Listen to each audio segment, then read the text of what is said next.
धुळ्यातल्या शिवसेनेचा राजकीय दबदबा वाढत असून शिवसेनेत शहरातील मुस्लिम तरुणांनीही नुकताच जाहीर प्रवेश केला। पालकमंत्री नामदार अब्दुल सत्तार यांच्या प्रमुख उपस्थितीत हा प्रवेश सोहळा झाला।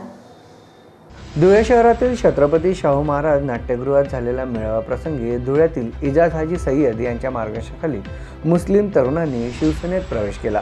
यावेळी संपर्क नेते बबनराव थोरात, जिल्हा प्रमुख हिलाल माळी, साक्रीचे आमदार मंजुळा गावित, सहसंपर्क प्रमुख अतुल सोनवणे, महिला आघाडीच्या संघटक प्रमुख प्रियंका घाणेकर, हेमंत साळुंके, महानगर प्रमुख प्रफुल्ल पाटील, महिला आघाडीच्या जिल्हाध्यक्ष कविता क्षीरसागर, मनोज मोरे, शहर संघटक डॉक्टर सुशील महाजन, महेश मिस्त्री आदी मान्यवर उपस्थित होते। या प्रसंगी आमीन पठाण, शोएब बेग मिर्झा, जुनेद शेख, हबीब, अजरुद्दीन, रियाजुद्दीन, जमील अहमद, खलील अहमद, शेख अजहर, हुसेन पठाण, वाजिद शेख, शेख साबिर शेख, हुसैनुद्दीन, जियाउद्दीन, अजहर शेख, रिजवान बेग मिर्झा, जावेद अन्सारी, इजाज तांबोळी, अशफाक बेग, आदम मिर्झा, सरफराज, कलीमुद्दीन सय्यद, अब्रार, अखलाल आदींनी शिवसेनेत प्रवेश केला आहे। यावेळी पालकमंत्री अब्दुल सत्तार यांनी शिवसेनेत त्यांचे स्वागत करीत पक्षवाढीसाठी काम करण्याचं आव्हान देखील त्यांना दिलं आहे।